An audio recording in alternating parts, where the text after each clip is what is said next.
Hello friends, in today's video we are going to see how we can make a get request in Tasker and use that response.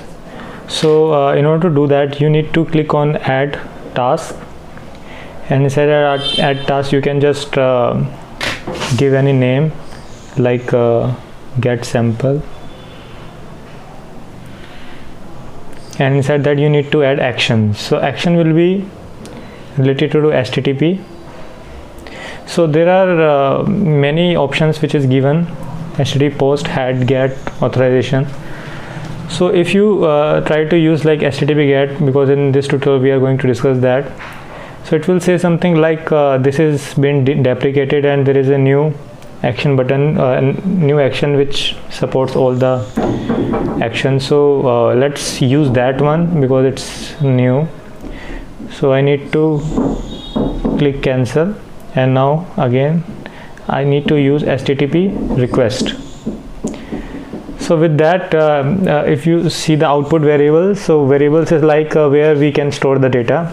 So whenever any request goes through with this action, it will save our response inside this HTTP underscore data, and we can just get it back, like we can manipulate it. And so similarly we have different types of code as well, like response code and headers and all.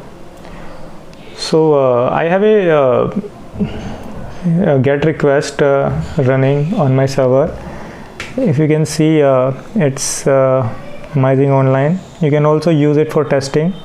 So name is Prashant, and it has a JSON type thing, string. So JSON object is there. So we have name and last name. So what we need to do is we need to select get. So if you can see, it has lots of different types, like it also supports REST, which is get, put, patch and delete. So for this tutorial we are using get, and inside that URL you just need to paste the URL from which you need to get the data, and you are just done with this. And you need to remember this output variable because that is the only way you can get data from it. So I will just click on back, and as you can see, it's added. Now in order to flash the message, I will use just flash, and inside that flash we all know that whether we can pass in the like text or we can use variable. So it will list all the variables which are used by within this task, and also global variable. So as you can see, we have seen that HTTP underscore data, the second one, which was exposed by our first task. So we can use this, and we can just hit back. So what it will do is it will come first on this task, and then it will call this API and get the result and store that result into this variable, and then flash will show that task. So let's just use play button to execute our actions.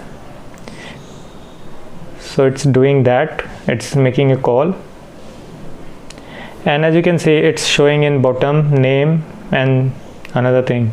Let's see it one more time. You need to see in the bottom of the screen where play and add button is there.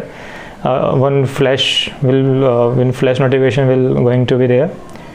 So I will, as you can see, that name and the another parameter. So that's how you can easily do a HTTP get call with this. Thanks for watching.